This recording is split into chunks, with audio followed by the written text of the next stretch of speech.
तो और भाई लोग कैसे हो आप सब लोग मेरे यार। तो जैसा कि पिछले एपिसोड में हम सभी लोगों ने देखा, यूनसुंग मिस बियोन को अपने सेक्रेटरी यानी कि शियो को लेने के लिए भेज दिया था ताकि वो टेंस के साथ जो कॉन्ट्रैक्ट किया है उसे पूरा कर पाए। तो अब हमें इस एपिसोड की शुरुआत में दिखाया जाता है मिस बियोन के वहाँ से जाने के बाद यूनसुंग मिस बियोन के पापा को बोलता है तो मैं भी अब यहाँ से चलता हूँ, जिस पर मिस बियोन के पापा यूनसुंग को गुड लक बोलता है और उसको बोलता है मुझे नहीं पता है कि तुम क्या प्लान कर रहे हो, लेकिन मैं देखना चाहता हूँ कि आखिरकार तुम क्या करोगे। यूनसुंग स्माइल करते हुए बोलता है मुझे नहीं पता है कि आपको ये इंटरेस्टिंग लगेगा या फिर नहीं, लेकिन मैं सिर्फ एक हंटर के तौर पर अपना भेज दूंगा। ये बोलने के बाद यूनसुंग वहाँ से चला जाता है और फिर मिस बियोन के पापा अपने मन में सोचते हुए बोलता है क्या मुझे ये मेरी पसंद के हिसाब से नहीं मिल सकता है, मैं तो इस यंग मैन को समझ ही नहीं पा रहा हूँ। इसके बाद हमें दिखाया जाता है कि यूनसुंग भागते हुए जाने लगता है और अपने मोबाइल को उस बैटल सूट के साथ कनेक्ट करके शियो को कॉल करता है। शियो कॉल उठाने के बाद बोलती है अभी आप कहाँ पर है। अचानक से एक डेंजन ओपन हुआ। यूनसुंग बोलता है मुझे पता है और मैं अभी उसी ओर जा रहा हूँ। जो सुनकर शियो पूछती है क्या सच में। यूनसुंग बोलता है हाँ, वैसे मुझे तुमसे कुछ पूछना है, क्या कम्युनिकेशन सेंटर में कोई इमरजेंसी हॉटलाइन है, एक ऐसा हॉटलाइन जिसे सभी हंटरों के साथ कनेक्ट किया जा सकता है। शियो बताती है ऐसा कुछ नहीं है। जो सुनने के बाद यूनसुंग अपने मन में सोचते हुए बोलता है जैसा कि मैंने उम्मीद किया था, ऐसा कुछ सुविधा इस तरह की जगह पर नहीं हो सकता है जहाँ पर कि हंटर एक दूसरे के खिलाफ ही कम्पीट कर रहा हो। और तभी शियो बोलती है लेकिन आखिरकार आप ऐसा क्यों पूछ रहे हैं। यूनसुंग उसको कुछ बता नहीं वाला था कि तभी यूनसुंग का नजर सामने उसी स्नेक के ऊपर पड़ता है जिसे कि हमने पिछले एपिसोड में देखा था।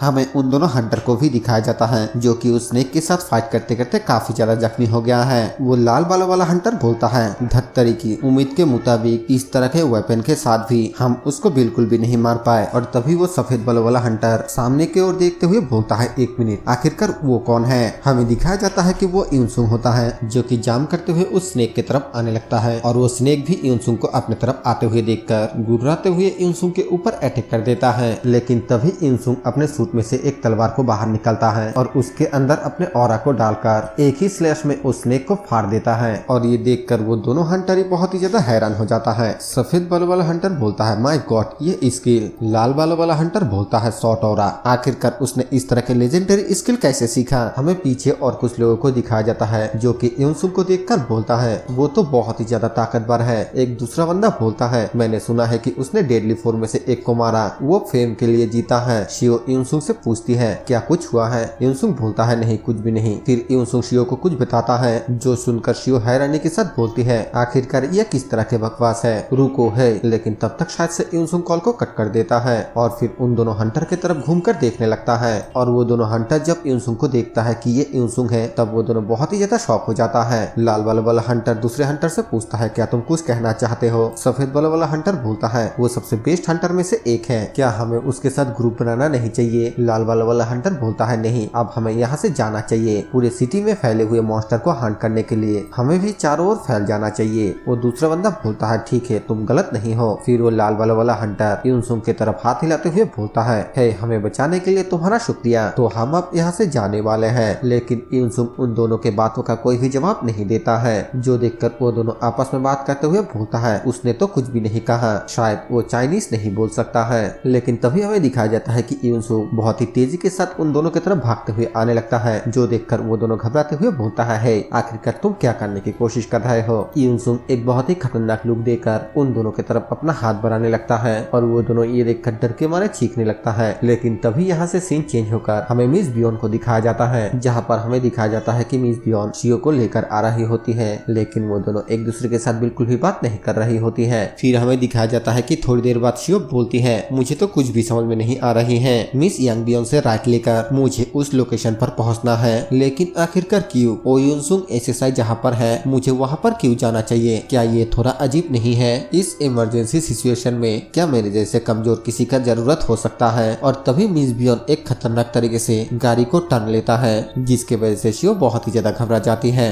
वो घबराते हुए मिस बियोन को देखे जा रही होती है और मिस बियोन पूछती है क्या तुम्हें और कुछ कहना बाकी है। शियो बोलती है नहीं मुझे बस इतना ही कहना था, और अपने मन में सोचते हुए बोलती है ये तो बिल्कुल पागलों की तरह ड्राइव करती है। मिस बियोन बोलती है लोगों के बाहर निकलने की वजह से सिटी से बाहर निकलने के सभी रास्ते को ब्लॉक कर दिया गया है। शियो बोलती है क्या सच में। मिस बियोन बोलती है हाँ, लेकिन यूनसुंग ने जिस लोकेशन को मार्क किया है वो शहर के बीचों बीच है और इसीलिए ज्यादा लोग आ जा नहीं रहा है। हाई कॉल वॉल्यूम के वजह से सेंट्रल कंट्रोल रूम पहुंच से बाहर है। शियो बोलती है इससे तो शहर के लोग और भी ज्यादा घबराते रहेंगे और अपने मन में सोचते हुए बोलती है एक अचानक अपेयर हुए डेंजर, ऐसा इससे पहले कभी भी नहीं हुआ। हंटरों के बीच एक हॉटलाइन, अगर हमारे पास ऐसा कुछ होता तो शायद हम इतना ज्यादा घबराते नहीं, लेकिन आखिरकार उसे मेरी क्या जरूरत है। सिर्फ एक चीज जो मैं कर सकती हूँ वो है ट्रांसलेट। और तभी मिस बियॉन सामने की ओर देखकर थोड़ा हैरान होती है, जिसे देखकर शियो बोलती है आखिरकार क्या हुआ। फिर वो भी सामने की ओर देखकर हैरान हो जाती है। हमें दिखाया जाता है कि सामने किसी ने बहुत सारे स्नेक मॉन्स्टर को मार कर रखा हुआ है। शियो बोलती है क्या ओ युनसुंग ने इन सबको मार डाला।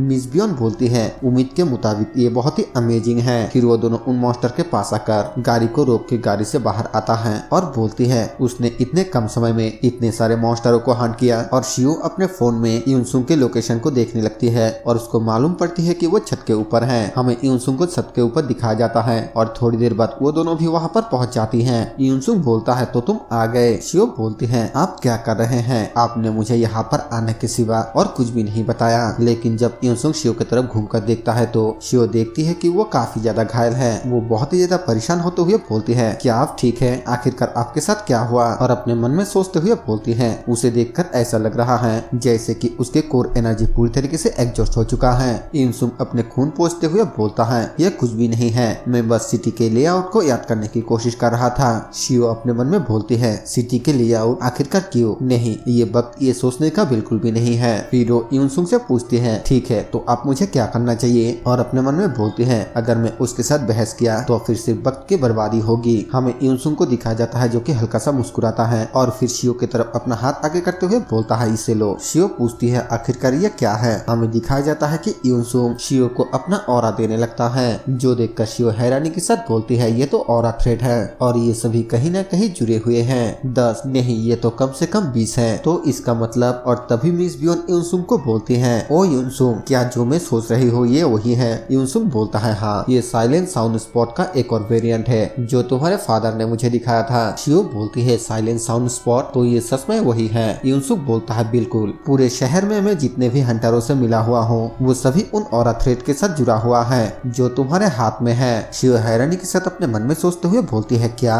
ये 20 से भी ज्यादा लोगों के साथ एक साथ कम्युनिकेट कर सकता है, क्या ये कोई मजाक है। मिस बियॉन अपने मन में सोचते हुए बोलती है नामुमकिन, इतना अच्छा क्रिएटिविटी और स्किल। युनसुंग बोलता है मैंने तुम्हें यहाँ पर फाइट करने के लिए नहीं बुलाया है, उन ऑरा थ्रेड का इस्तेमाल करके तुम किसी भी पल हंटरों से कम्युनिकेट कर सकते हो। तुम सिर्फ सिचुएशन के हिसाब से रिपोर्ट करोगे और मुझे बताओगे, मतलब कि तुम एक टेम्पररी हॉटलाइन कंट्रोल टावर बनने जा रहे हो। रेड ड्रैगन गिल के स्ट्रेटजी कैप्टन मिस यांग बियॉन और तुम टेंस के एजेंट सभी लोग खुशी से तुम लोगों का ऑर्डर फॉलो करेंगे। थ्रेड की मदद से आवाज को भेजना बिल्कुल भी मुश्किल नहीं है। शियो थोड़ा घबराते हुए बोलती है लेकिन आखिरकार मैं क्या कहूँ। युनसुंग बोलता है तुम्हें ज्यादा चिंता करने की कोई भी जरूरत नहीं है, मैं तुम्हें सिचुएशन और उनको लीड करने के बारे में जानकारी दूंगा। ये बिल्कुल भी डिफिकल्ट नहीं है और इसीलिए तुम इसे बहुत ही आसानी से समझ जाओगे। शियो बहुत ही ज्यादा घबराते हुए अपने मन में बोलती है क्या वो चाहता है कि मैं शंघाई में सभी हंटरों को ऑर्डर दूं, क्या ये पॉसिबल हो सकता है। आखिरकार उसके दिमाग में क्या चल रहा है। युनसुंग बोलता है ये काफी सही होना चाहिए, तो अब मैं तुम्हें सिखाऊंगा कि तुम्हें किस तरह के ऑर्डर देना है। और युनसुंग के इसी बात के साथ ये एपिसोड यहीं पे खत्म हो जाता है। वीडियो पसंद आए तो वीडियो को लाइक कर देना, चैनल पे नए हो तो सब्सक्राइब कर देना। मैं मिलूंगा आप सभी से एक और न्यू वीडियो के साथ, तब तक के लिए बाय बाय।